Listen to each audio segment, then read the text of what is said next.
ऐसा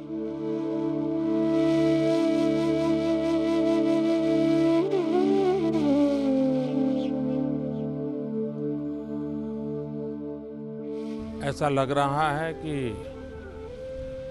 पहला अंतर्राष्ट्रीय योगा दिवस जैसे अभी-अभी ही गया है, क्योंकि योगा के प्रति जो उमंग और उत्साह का माहौल बना है, पूरा विश्व एक योगा कम्युनिटी के रूप में परिवर्तित हो गया है। पूरी धरती माता जैसे योगा के लिए एक प्लेटफॉर्म बन गई है और व्यक्ति की समष्टि तक की यात्रा का एक आधार बन गई है। अब लोग योगा को सिर्फ आरोग्य नहीं, एक वेलनेस के लिए महत्वपूर्ण जीवन का अंग मानने लगे हैं। आज जब हम दूसरे अंतर्राष्ट्रीय योगा पर्व को मनाने जा रहे हैं, तब मेरी विश्व भर के योगा प्रेमियों को बहुत बहुत शुभकामनाएं हैं और मुझे विश्वास है कि पूरा विश्व इस योगा आंदोलन के साथ जुड़ता चला जाएगा, वेलनेस की ओर आगे बढ़ता चला जाएगा और व्यक्ति और समष्टि का योग मिलन सुनिश्चित हो जाएगा। योग केवल व्यायाम नहीं है। योग एक तनावग्रस्त व्यक्ति का तनाव वापस लेता है, दूर करके उसे तनाव रहित बनाता है। योग अशांत मन को शांत करता है। इसलिए आइए हम सब योग को अपनाएं, अपना मन भी शांत करें और विश्व शांति के मार्ग पर आगे बढ़ें। योग भारत की सांस्कृतिक विरासत है। आज योग पूरे विश्व में फैल रहा है और इसके विस्तार के पीछे अनेक योग गुरुओं का योगदान रहा है। योग के द्वारा पूरे विश्व में लोग आरोग्यवर्धक और रोग निदान का लाभ उठा रहे हैं। विश्व योग दिवस के सफल आयोजन हेतु मेरी शुभकामनाएं।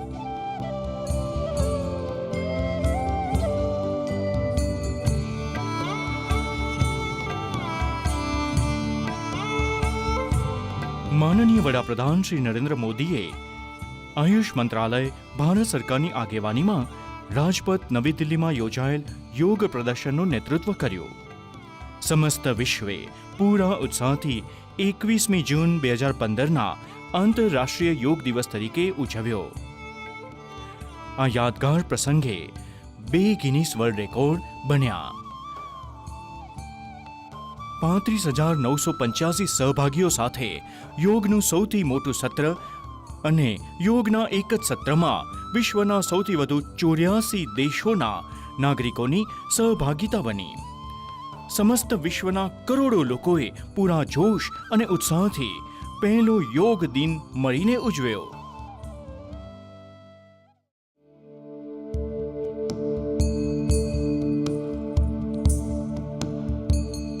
યોગ મૂળભૂત રીતે આધ્યાત્મિક શિસ્ત છે, જે ખાસ તો અનિશુદ્ધ વિજ્ઞાન પર આધારિત છે, જે સ્વસ્થ જીવન માટેની એક કળા અને વિજ્ઞાન છે. યોગ શબ્દની ઉત્પત્તિ સંસ્કૃતના શબ્દ યુગથી થઈ છે, જેનો અર્થ છે જોડાવું કે સંગઠિત થવું. યોગિક લેખોના આધારે યોગનો અભ્યાસ વ્યક્તિગત ચેતનાને સાર્વત્રિક ચેતના સાથે એકરૂપ થવા માટે અગ્રેસર કરે છે.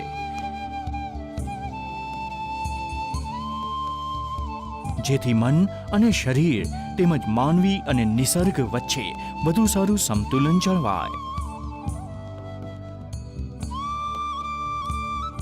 યોગના વિજ્ઞાનની ઉત્પત્તિ હજારો વર્ષો પહેલા ધર્મ અને આસ્થાના પહેલવેલા સિદ્ધાંતોના ઉદ્ભવથી પણ પહેલા થઈ હતી.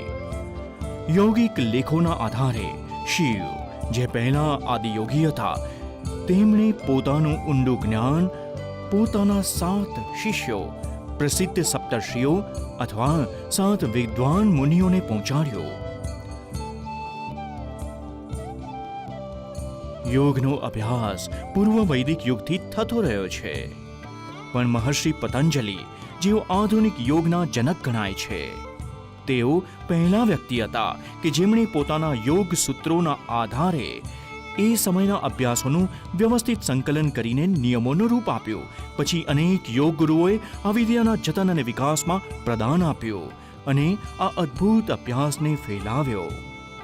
હાલમાં યોગની ઘણી વિદ્યા શાખાઓ છે, જેમાં જ્ઞાન યોગ, ભક્તિ યોગ, કર્મયોગ, પતંજલ યોગ, હઠ યોગ, કુંડલિની યોગ, ધ્યાન યોગ, મંત્ર યોગ, લય યોગ, જૈન યોગ, બૌદ્ધ યોગ વગેરે સામેલ છે. દરેક શાખાની પોતાની પદ્ધતિઓ અને અભ્યાસ છે, જે યોગના મુખ્ય ધ્યેય અને હેતુઓ તરફ આપણું માર્ગદર્શન કરે છે. મુખ્યત્વે જેમાં અભ્યાસ થતો હતો એવી અમુક યોગ સાધનાઓ છે: યમ, નિયમ, આસન, પ્રાણાયામ, પ્રત્યાહાર, ધારણા, ધ્યાન, સમાધિ, બંધ, મુદ્રા, ષટકર્મ, યુક્તાહાર, મંત્ર જપ તથા યુક્ત કર્મ. યોગનો અભ્યાસ કરનારાએ યોગાભ્યાસ કરતી વખતે અહીં જણાવાઈ રહેલ કેટલાક માર્ગદર્શક સિદ્ધાંત અનુસરવા જોઈએ. અભ્યાસ પૂર્વે યોગાભ્યાસ શાંતિ અને આનંદના વાતાવરણમાં શરીર અને મગજની શાંત અવસ્થામાં કરવો જોઈએ. એ ખાલી પેટે અથવા હળવો ખોરાક લઈને કરવો જોઈએ. જો તમને અશક્તિ લાગે તો નવશેકા પાણીમાં મધ મેળવીને પીવું. શારીરિક પ્રવૃત્તિ સહેલાઈથી થાય તે માટે હળવા અને આરામપ્રદ સુતરાઉ કપડાને પ્રાધાન્ય આપો. કોઈ જૂનો રોગ, દર્દ કે કોઈ હૃદય સંબંધી તકલીફ હોય તો યોગાભ્યાસ કરતા પહેલા કોઈ ડોક્ટર કે યોગ ચિકિત્સકની સલાહ અચૂક લેશો. અભ્યાસ દરમિયાન અભ્યાસ સત્રોની શરૂઆત પ્રાર્થના કે સ્તુતિથી કરવી, કારણ કે તેનાથી માનસિક શાંતિમાં મદદરૂપ થાય છે. યોગાભ્યાસ ધીમે ધીમે તાણમુક્ત રહી શરીર અને શ્વાસને ચેતન અવસ્થામાં રાખીને કરવામાં આવે છે. શ્વાસ રોકી રાખવો નહીં, સિવાય કે આમ કરવાની સૂચના હોય. શરીરને તંગ અવસ્થામાં કે આંચકો લાગે એમ રાખવું નહીં. અભ્યાસ પોતાની ક્ષમતા પ્રમાણે જ કરવા. સત્રના અંતે મૌન રાખવું અથવા શાંતિ પાઠ કરવો. અભ્યાસ સત્રને 20 થી 30 મિનિટ થાય તે પછી જમવું કે નાહવું ઠીક રહેશે. યોગની દુનિયામાં આપનું સ્વાગત છે. જ્ઞાનના અનેરા વિશ્વમાં આપનું સ્વાગત છે.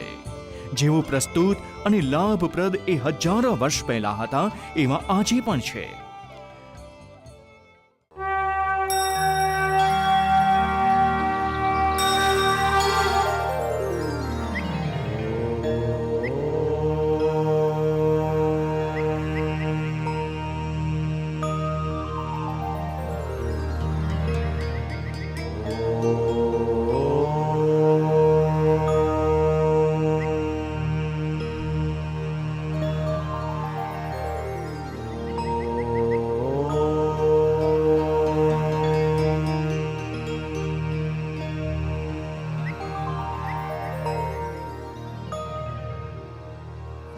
संगच्छध्वं संवदध्वं संगच्छध्वं संवदध्वं संवो मनांसि जानता संवो मनांसि जानता देवा भागं यथा पूर्वे देवा भागं यथा पूर्वे संजानाना उपासते संजानाना उपासते संजानाना उपासते संजानाना उपासते संजानाना उपासते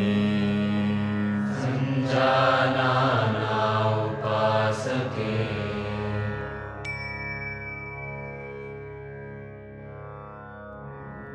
યોગની દુનિયામાં આપનું સ્વાગત છે.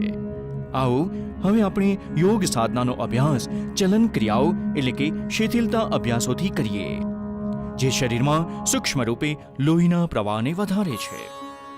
ડોકની કસરત. ડોકને આગળ અને પાછળ નમાવી. સાવધ મુદ્રામાં રહો.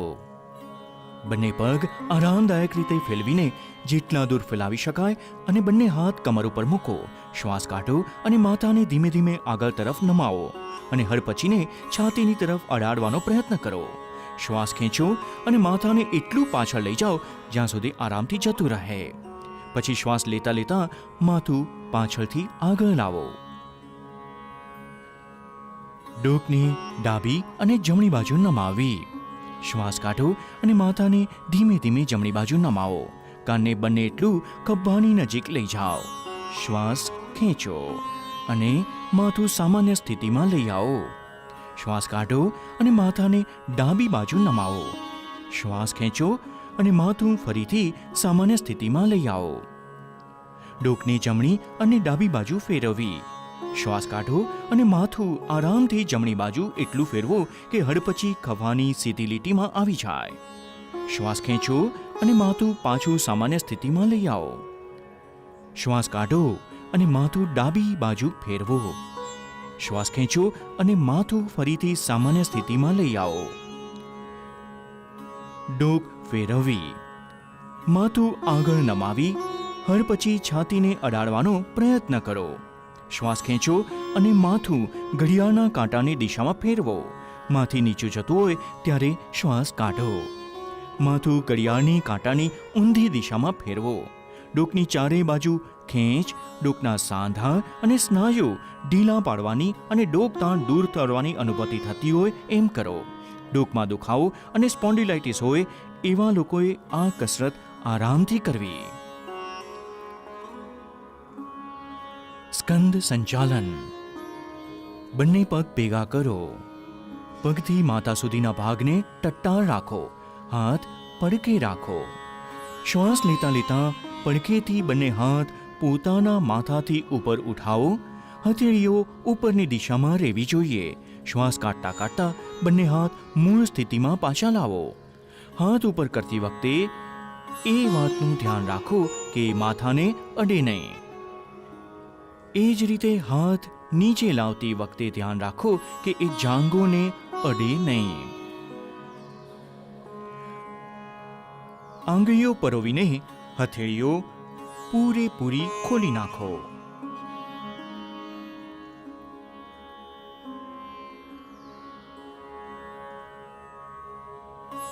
સ્કંદ ચક્ર. ટટ્ટાર ઊભા રહો. ડાબા હાથની આંગળીઓને ડાબા ખભા પર મૂકો. એ જ રીતે જમણા હાથની આંગળીઓ જમણા ખભા પર. બંને કોણીઓને ચક્રાકાર ફેરવો. આગળની તરફ ફેરવતા કોણીઓને છાતીની સામેના ભાગમાં અડકાડવાનો પ્રયત્ન કરો અને જ્યારે કોણીઓને ફેરવો ત્યારે કાનની નજીક પણ લઈ જવાનો પ્રયત્ન કરો. એ જ રીતે હાથોને ઊંધી દિશામાં ખેંચીને ફેરવો અને આ દરમિયાન હાથ શરીરને અડકે એવો પ્રયત્ન કરો. આ ક્રિયા જમણેથી ડાબે એટલે ઘડિયાળના કાંટાની દિશામાં 5 વાર કરો. આ ક્રિયા વારંવાર કરતા રહેવાથી હાડકાં, સ્નાયુ અને ખભાની તંત્રિકાઓ સ્વસ્થ રહે છે. આ અભ્યાસ ડોકના મણકાના સર્વાઇકલ સ્પોન્ડિલાઇટિસ રોગને મટાડવામાં મદદ કરે છે. ધડને ફેરવવું. પગ એકમેકથી 2 ફૂટના અંતરે રાખો. બંને હાથ એ રીતે છાતી સમા ઉઠાવો કે બંને હથેળીઓ એકમેકની સામે હોય. શ્વાસ કાઢો. શરીરને જમણી બાજુ એટલું ફેરવો કે ડાબી હથેળી જમણા ખભાને અડકી જાય. શ્વાસ લેતા રહીને મૂળ સ્થિતિમાં આવો. હવે શ્વાસ કાઢો. શરીરને ડાબી બાજુ એટલું ફેરવો કે જમણી હથેળી ડાબા ખભાને અડકી જાય. શ્વાસ લેતા રહીને મૂળ સ્થિતિમાં આવો.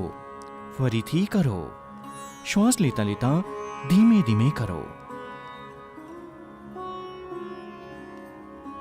મણકા કે ડિસ્કની તકલીફ હોય તો અને માસિક ચક્ર દરમિયાન આ કસરત કરવી નહીં. ઊભી મુદ્રામાં વિશ્રામ લો. ઘૂંટણ ચલાવવા. શ્વાસ ખેંચો, હાથ ખભા સુધી ઉઠાવો.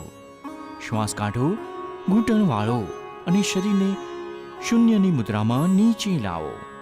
શ્વાસ લો અને શરીરને ટટ્ટાર કરો. ફરીથી 2 વાર કરો.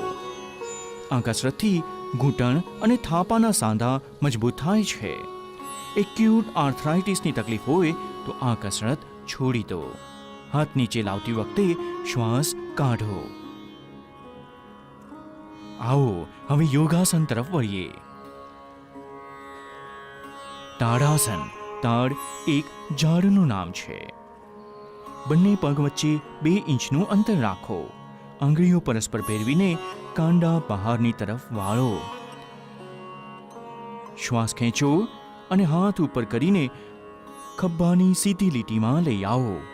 એડીઓ જમીનની ઉપર ઉઠાવો અને અંગૂઠાઓ પર સમતુલન જાળવો. આ સ્થિતિમાં 10 થી 15 સેકન્ડ સુધી રહો. આ આસન શરીરને મજબૂત કરે છે. કરોડરજ્જુથી જોડાયેલી તંત્રિકાઓનું સંકુલન ઠીક કરવામાં મદદ કરે છે અને ખોટી મુદ્રાઓ સુધારે છે. શ્વાસ કાઢો, એડીઓ નીચે લાવો. પરોવેલી આંગળીઓને ખોલો. બંને હાથ ધડીની પડખે લાવો અને ઊભા થવાની મુદ્રામાં પાછા ફરો. વૃક્ષાસન. વૃક્ષનો અર્થ છે ઝાડ. બંને પગ વચ્ચે 2 ઇંચનું અંતર રાખીને ઊભા લઈ જાઓ. આંખો સામેના કોઈ એક પોઈન્ટ ઉપર ધ્યાન પરવો. શ્વાસ કાઢો. જમણો પગ વાળી તેને ડાબી જાંઘની વચ્ચે મૂકો. અભ્યાસ કરતા સમયે એડીઓ મૂળાધારને અડકેલી હોવી જોઈએ. શ્વાસ ખેંચો. બંને હાથ ઉપરની તરફ લઈ જાઓ અને હથેળીઓને પરોવી દો. આ સ્થિતિમાં 10 થી 15 સેકન્ડ સુધી રહો. સામાન્ય શ્વસન ચાલુ રાખો. આનાથી તંત્રિકાઓ અને સ્નાયુ વચ્ચેનો મેળ સુધરે છે. આર્થરાઇટિસ અને જાડાપણું હોય તો આસન કરવું નહીં. શ્વાસ કાઢો. હાથ અને જમણા પગને નીચે લાવો. આ આસન ફરીથી કરો.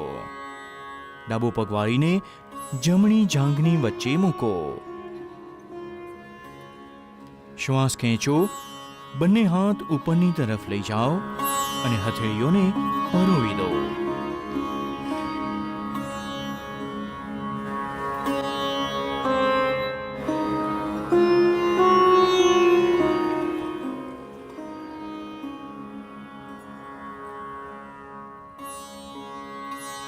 પાદ હસ્તાસન.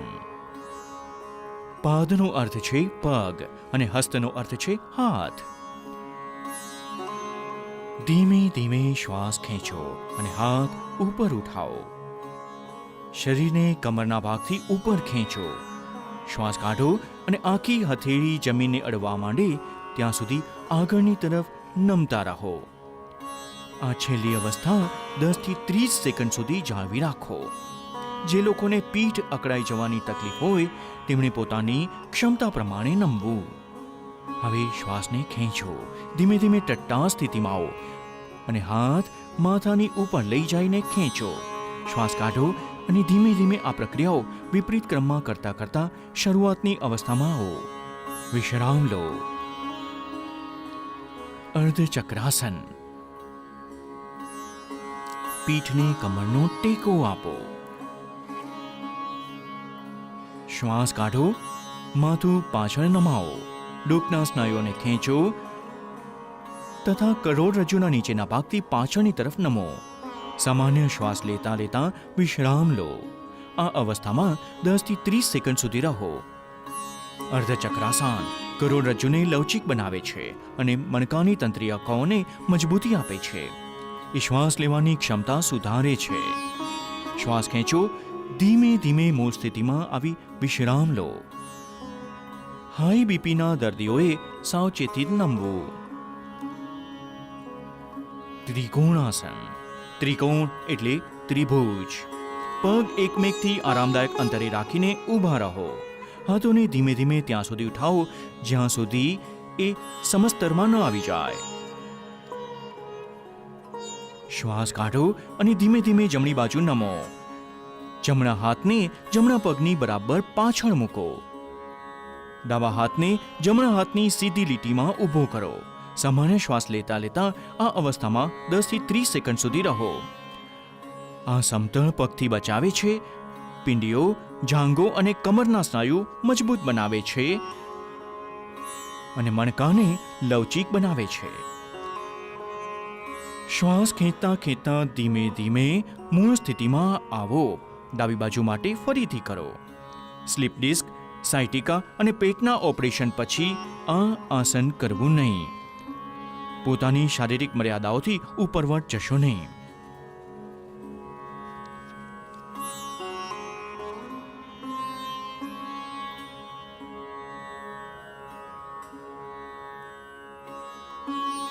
ભદ્રાસન.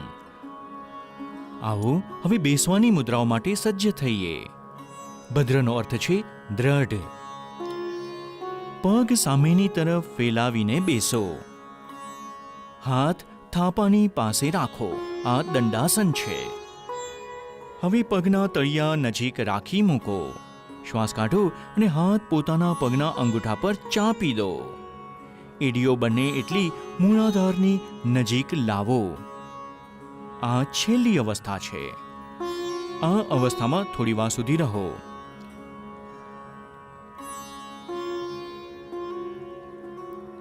ભદ્રાસન શરીરને દ્રઢ કરે છે અને મગજને સ્થિર રાખે છે.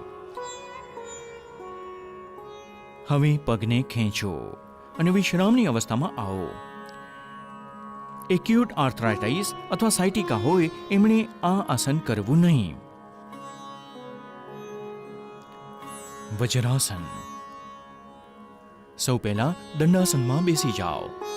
બંને પગ વાળીને એડી પર બેસી જાઓ. જાંઘ અને અંગૂઠાને પરસ્પર અડકીને રાખો. બંને હાથ ઘૂંટણો પર મૂકો.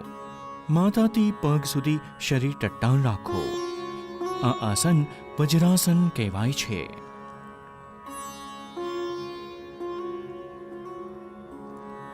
અર્ધ ઉષ્ટ્રાસન.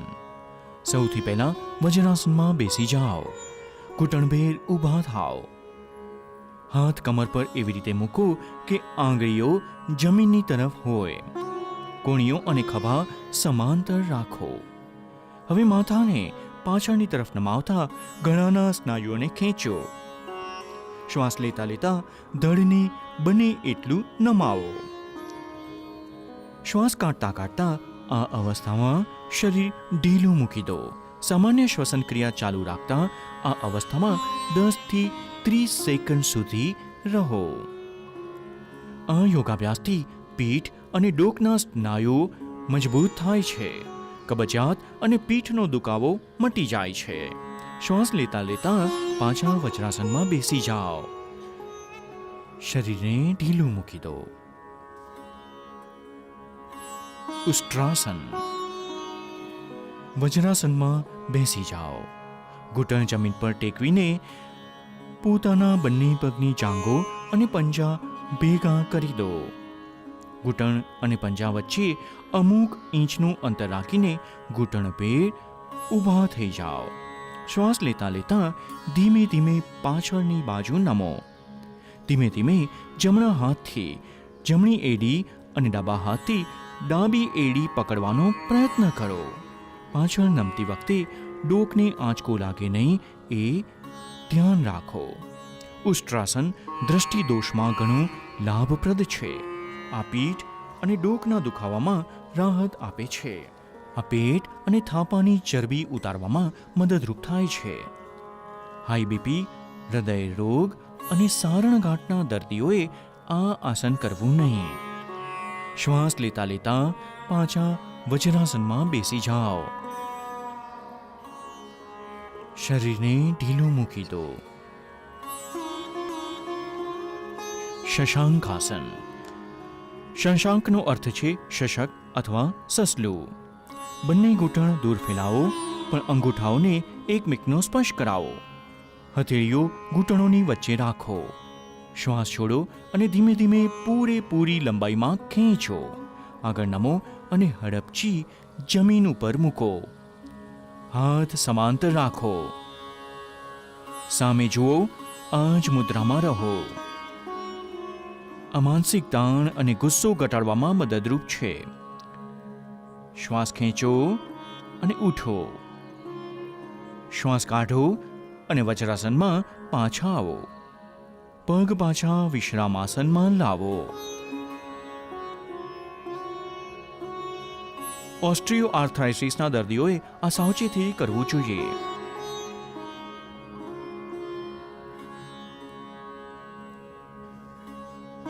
ઉત્તાન મંડુકાસન. આ આસનમાં શરીર ઉપર જોતા દેડકાની અવસ્થામાં હોય છે. વજ્રાસનમાં બેસી જાઓ. અંગૂઠા અડકાડીને બંને ઘૂંટણ બને એટલા વધુ ફેલાવો. શ્વાસ લેતા લેતા હાથ ઉપરની તરફ લઈ જાઓ. માથાની પાછળથી બંને હાથ વાળી દો. હથેળીઓને વિપરીત ખભા ઉપર મૂકો. પીઠ અને ડોક એકદમ સીધી રાખો. આ જ અવસ્થામાં થોડી વાર સુધી રહો. આ આસન પીઠ અને ડોકનો દુખાવો મટાડવામાં મદદરૂપ છે. આ આસન શરીરના મધ્ય પટલ માટે લાભપ્રદ છે. આ ફેફસાની કાર્યક્ષમતા વધારે છે. ઘૂંટણ અને સાંધાનો દર્દ હોય એ લોકોએ આ આસન કરવું નહીં. હવે ઊંડો શ્વાસ લેતા બંને હાથ ધીમે ધીમે સીધા કરો. પાછા લાવીને ઘૂંટણ ઉપર મૂકો. ઘૂંટણ ભેગા કરીને અગાઉની સ્થિતિમાં લઈ આવો.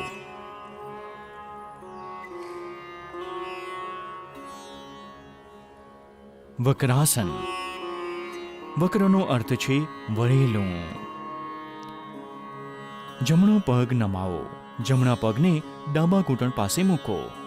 ડાબા હાથથી જમણા ઘૂંટણને વીંટો વાળો અને હથેળી જમણા પગની પાસે રાખો. શ્વાસ કાઢો. શરીર અને ડોક જમણી બાજુ વાળો.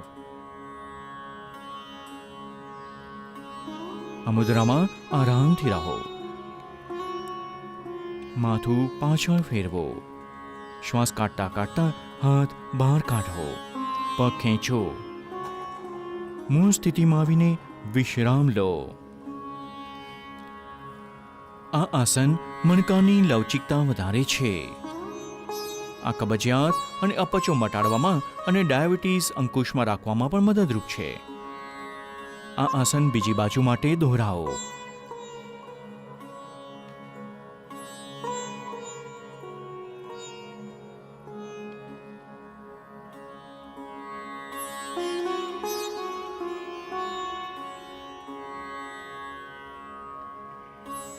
માથું પાછળ ફેરવો. શ્વાસ કાઢતા કાઢતા હાથ બહાર કાઢો. બંને પગ ખેંચો. મૂળ સ્થિતિમાં આવીને વિશ્રામ લો.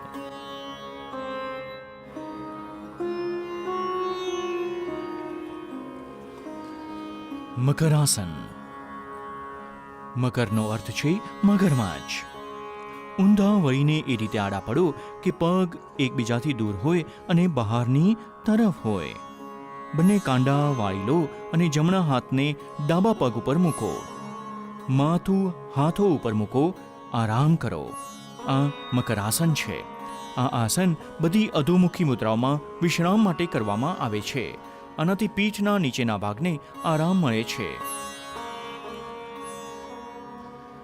ભુજંગાસન. હવે અધોમુખી મુદ્રાઓ માટે તૈયાર થઈ જાઓ. ભુજંગનો અર્થ છે સાપ કે કોબરા. ઊંધા વળી આડા પડો. માથું બંને હાથો પર રાખો અને શરીરને આરામથી રહેવા દો. હવે પગ એક મેઘથી જોડી દો અને કાંડા ખેંચો.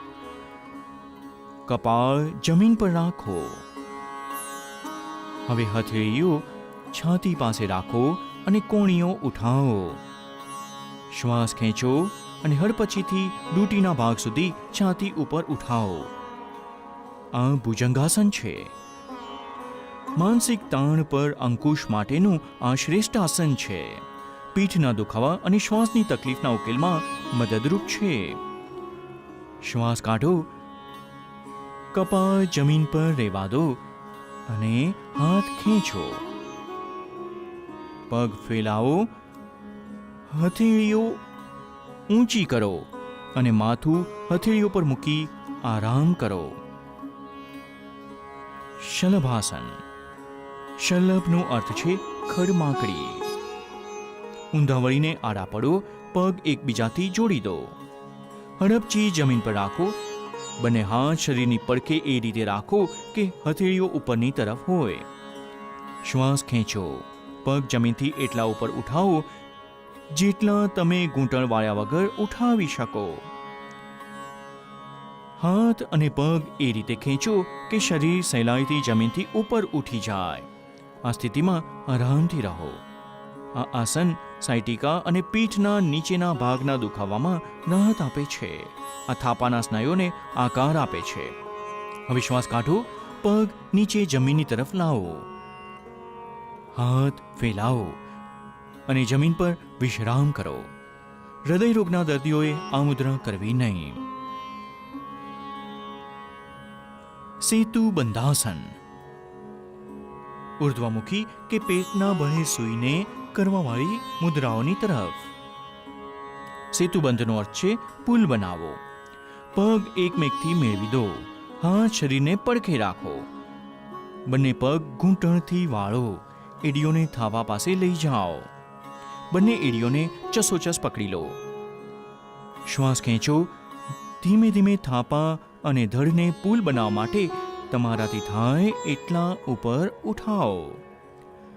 આરામ કરો. આ જ છેલ્લી મુદ્રા છે. આ આસન વિષાદ અને વ્યગ્રતાથી મુક્તિ આપે છે. તે પીઠના નીચેના ભાગના સ્નાયુઓને મજબૂત બનાવે છે. હવે શ્વાસ કાઢો.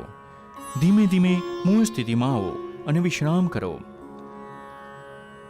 પીઠના બળે આડા પડો. કૃપા કરી ધ્યાન રાખશો, ગર્ભાવસ્થા પછીના ત્રિમાસિક ગાળામાંથી પસાર થતી મહિલાઓએ આ આસન કરવું નહીં. ઉત્તાન પાદાસન. આ આસનમાં પીઠ ટેકવીને પગને અધ્ધર કરવામાં આવે છે, એટલે જ આ આસનનું નામ ઉત્તાન પાદ આસન પડ્યું છે. જમીન પર આરામથી પીઠ ટેકવીને આડા પાડો. પગ સીધા રાખો અને હાથ પડખે રાખો. શ્વાસ લેતા લેતા ઘૂંટણ વાળ્યા વગર ધીમે ધીમે બંને પગ ઉપર કરો અને 30 ડિગ્રીનો એંગલ બનાવો. સામાન્ય શ્વસન ક્રિયા ચાલુ રાખતા આ અવસ્થામાં થોડી વાર રહો. શ્વાસ છોડતા છોડતા ધીમે ધીમે બંને પગ નીચે લાવો. જમીન પર પગ મૂકો. આ આસન નાભી કેન્દ્રમાં એટલે નાભી મણિ ચક્રમાં સમતુલા લાવે છે. અર્ધ હલાસન. આ આસનમાં શરીર ખેતર ખેડવા માટેના હળના અર્ધ આકાર જેવી થઈ જાય છે, એટલે જ એનું નામ અર્ધ હલાસન પડ્યું છે. પીઠ ટેકવીને આડા પડો. બંને હાથ જાંઘોની પડખે રાખો અને હથેળીઓ જમીન પર ટેકવો. ઘૂંટણ વાળ્યા વગર ધીમે ધીમે પોતાના બંને પગ ઉપર ઉઠાવો. પહેલા પગ 30 ડિગ્રી સુધી ઉઠાવો, પછી 60 ડિગ્રીનો એંગલ બનાવો. હવે ધીમે ધીમે પગને 90 ડિગ્રીના એંગલ સુધી લઈ જાઓ. આ અર્ધ હલાસનની પૂર્ણ અવસ્થા છે. આ અવસ્થામાં શરીર થાપાથી ખભા સુધી ટટ્ટાર રહેવું જોઈએ. ધીમે ધીમે બંને પગ પાછા જમીન પર લાવો. આમ કરતી વખતે માથું જમીનથી ઉઠે નહીં એનું ધ્યાન રાખો. ભારે માનસિક તાણથી પીડાતા લોકો માટે ઘણું લાભપ્રદ છે, પણ તે સાવચેતીથી કરવું જોઈએ. પીઠથી નીચેના ભાગનો દુખાવો રહેતો હોય એવી વ્યક્તિએ બંને પગ સાથે આ આસન કરવું નહીં. પવન મુક્તાસન. બંને ઘૂંટણો વાળો અને જાંઘો છાતી પાસે લાવો. આંગળીઓ પરસ્પર ફેરવી દો અને ઘૂંટણની નીચેની પિંડીઓને બરાબર પકડી લો. માથું અને ખભા ઉઠાવો અને ઘૂંટણોને હડપચીથી અડકવાનો પ્રયત્ન કરો. આ પવન મુક્તાસન છે. આ કબજિયાત દૂર કરે છે, પેટમાંનો ગેસ દૂર કરે છે અને પાછળના સ્નાયુઓ અને મણકાની તંત્રિકાઓને ઠીક કરે છે. માથું પાછળ લાવો, શ્વાસ છોડો, પગ ખેંચો, આરામ કરો. આરામ કરો. પેટમાં ઈજાઓ, હર્નિયા, સાયટિકા અને ગર્ભાવસ્થામાં આ અભ્યાસ કરવો નહીં.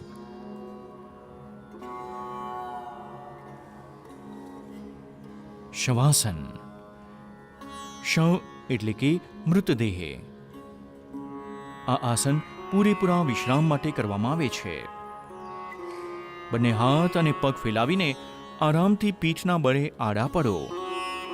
હથેળીઓને ઉપર રાખો, આંખ બંધ કરી દો. આખા શરીરને જાગૃત ભાવથી વિશ્રામ આપો. કુદરતી શ્વાસથી વાકેફ થાઓ. તેને તાલબદ્ધ અને ધીમે ધીમે થવા દો. પૂરેપૂરી તાજગી અને નિશ્ચિંતાનો અનુભવ થવા સુધી આ અવસ્થામાં રહો. આ આસનથી બધી રીતની માનસિક તાણથી મુક્ત થવાય છે. શરીર અને મગજ બંનેને આરામ મળે છે. આ માનસિક તાણ અને એના પરિણામોને અંકુશમાં રાખવામાં મદદરૂપ છે.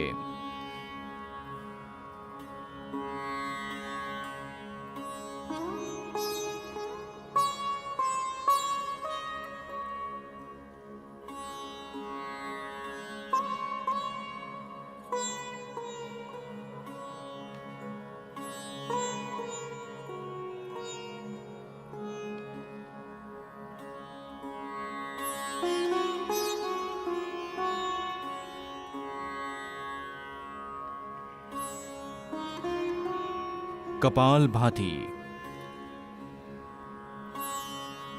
આ મગજના અગ્રભાગના શ્વસન કેન્દ્રોને પ્રવૃત્ત કરે છે. ધ્યાનની કોઈ પણ મુદ્રામાં બેસી જાઓ. આંખો બંધ કરો અને આખા શરીરને વિશ્રામ આપો. ઊંડા શ્વાસ ખેંચો, છાતી ફૂલાવો. શ્વાસને પેટના સ્નાયુઓને શક્તિશાળી સંકોચનથી બહાર કાઢો. શાંત રહી શ્વાસ ખેંચો અને સક્રિય રૂપે કાઢવાનું ચાલુ રાખો.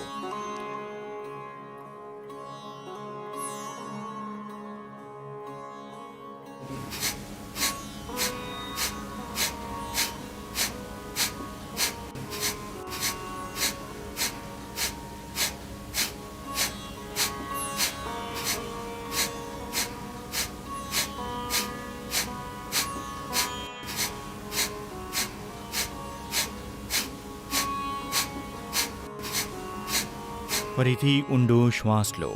ધીમે ધીમે બહાર કાઢો અને વિશ્રામ લો. આ કપાલભાતિનું એક ચક્ર છે. આ 30 વાર કરો. દરેક ચક્રના અંતે ઊંડો શ્વાસ લેવો જોઈએ. હવે બીજા 2 ચક્ર પૂરા કરો.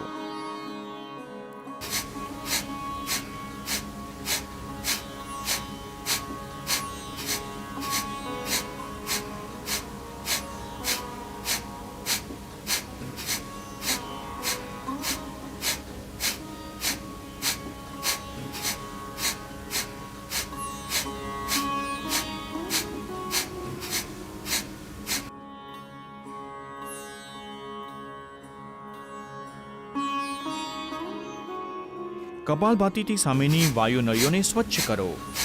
તેને કફ સંબંધી તકલીફોના નિદાનમાં મદદ મળે છે. આ ઠંડી, રાઇનાઇટિસ, સાઇનોસાઇટિસ, અસ્થમા અને શ્વાસના રોગોની સારવારમાં મદદરૂપ છે.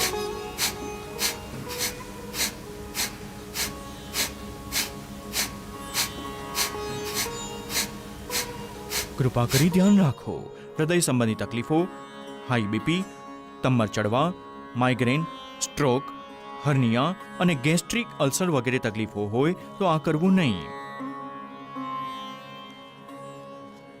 પ્રાણાયામ. નાડી શોધન કે અનુલોમ વિલોમ પ્રાણાયામ. ક્રમશઃ ડાબા અને જમણા નસકોરાથી શ્વાસ લેવાનો છે. ધ્યાનની મુદ્રામાં બેસી જાઓ. મણકો સીધો રાખો. માથું ઊંચું અને આંખોને બંધ રાખો. થોડા ઊંડા શ્વાસ લઈ શરીરને આરામની અવસ્થામાં લાવો. ડાબી હથેળી ડાબા ઘૂંટણ પર જ્ઞાન મુદ્રામાં મૂકો. જમણો હાથ નાસાગ્ર મુદ્રામાં હોવો જોઈએ. જમણો અંગૂઠો જમણા નસકોરા પર મૂકો. ડાબા નસકોરાથી શ્વાસ અંદર લો, પછી એને બંધ કરી લો. જમણા નસકોરાથી શ્વાસ બહાર કાઢો. ત્યાર પછી જમણા નસકોરાથી શ્વાસ ખેંચો. જમણું નસકોરું બંધ કરી દો અને ડાબા નસકોરાથી શ્વાસ કાઢો.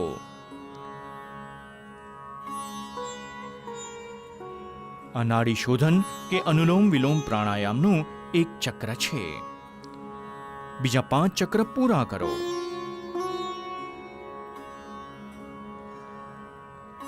અનુલોમ વિલોમ પ્રાણાયામ શરૂ કરનાર નવા લોકોનો શ્વાસ ખેંચવા અને કાઢવાનો સમય સરખો રહેવો જોઈએ.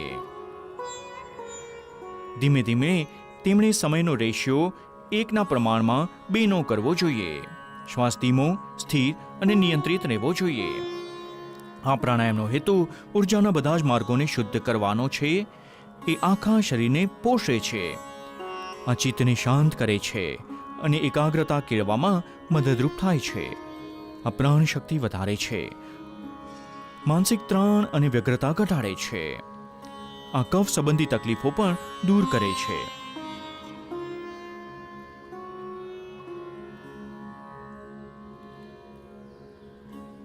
શીતલી પ્રાણાયામ.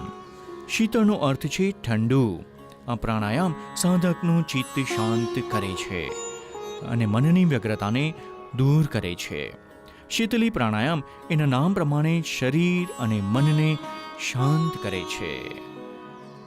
પદ્માસન અથવા કોઈ પણ આરામદાયક આસનમાં બેસી જાઓ.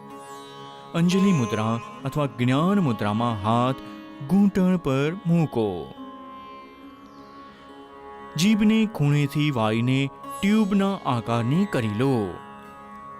ટ્યુબના આકારની જીભથી શ્વાસ લેતા લેતા શક્ય બને એટલો વાયુ ફેફસામાં ભરીને મોઢું બંધ કરી દો અને બંને નસકોરાથી ધીમે ધીમે શ્વાસ કાઢો. શીતલી પ્રાણાયામ લોહીને શુદ્ધ કરે છે. તે શરીરને શીતળતા આપે છે. હાઈ બીપી વાળા લોકો માટે ખાસ લાભપ્રદ છે. ભૂખ અને તરસને શમાવે છે. કફ અને પિત્તના કારણે થતા અપચો અને બીજા રોગો મટાડે છે. ચામડી અને આંખો માટે લાભપ્રદ છે. શરદી, કફ અથવા ટોન્સિલાઇટિસના દર્દીઓએ આ પ્રાણાયામ કરવું નહીં.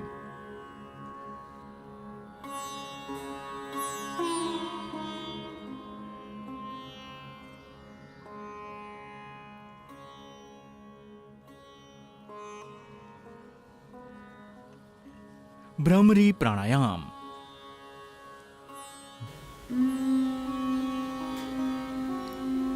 ભ્રમર ભ્રમરાને કહે છે. આ પ્રાણાયામમાં શ્વાસ કાઢતી વખતે થતો નીકળતો ધ્વનિ ભમરાના ભૂનભૂન ધ્વનિને મળતો આવે છે.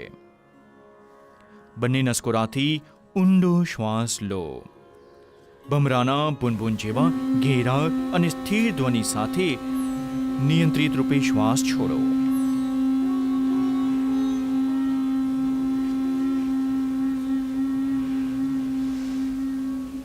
આ ભ્રામરી પ્રાણાયામનું એક ચક્ર છે.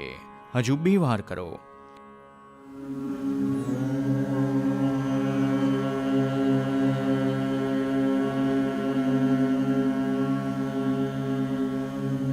આ અનિદ્રા માટે બહુ સારો ઉપાય છે. માનસિક તાણનો વિકાર દૂર કરવામાં ઘણો અસરકારક નીવડ્યો છે.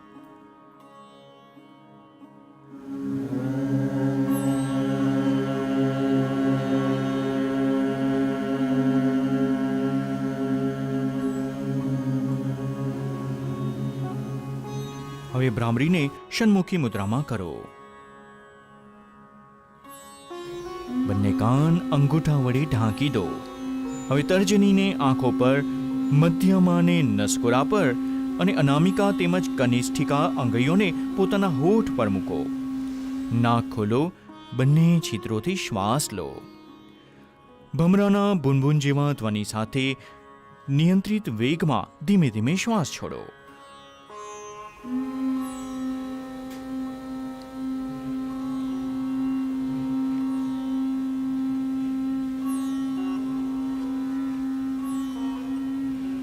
આ એકાગ્રતા અને ધ્યાન શરૂ કરવાની તૈયારી માટેનું પ્રાણાયામ છે. ધ્યાન. આવો હવે ધ્યાન માટે તૈયાર થાઓ. ધ્યાન સતત ચિંતનની એક પ્રક્રિયા છે.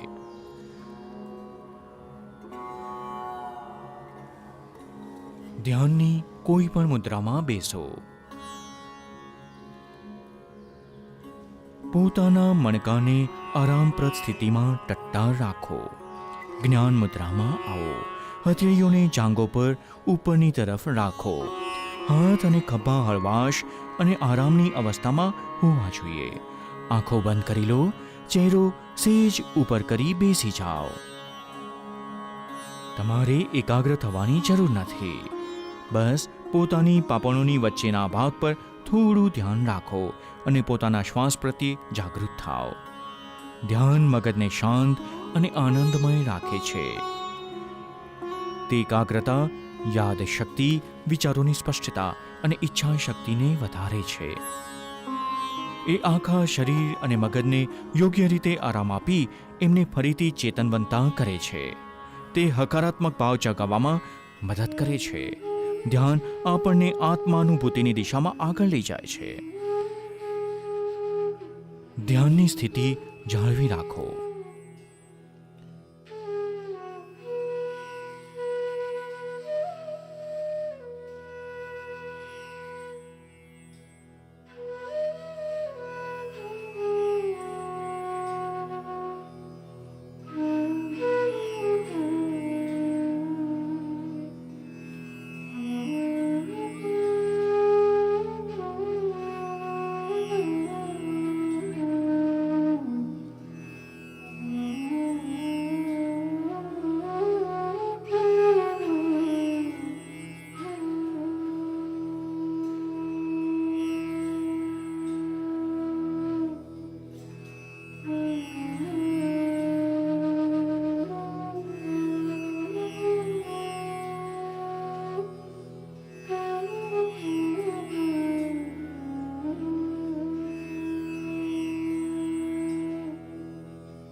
પોતાને એક સ્વસ્થ, શાંતિપ્રિય, પ્રસન્ન અને સ્નેહી માનવી બનાવવાનો સંકલ્પ લઉં છું.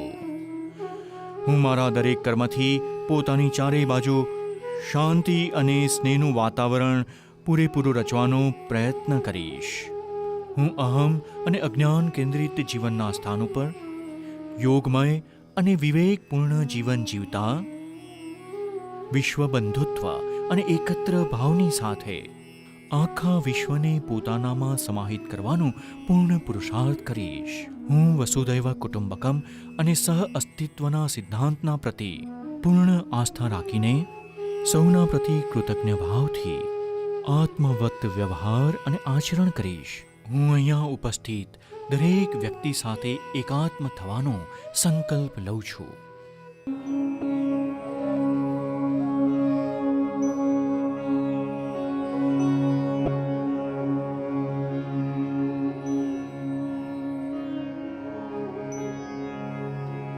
सर्वे भवन्तु सुखिनः सर्वे सन्तु निरामयाः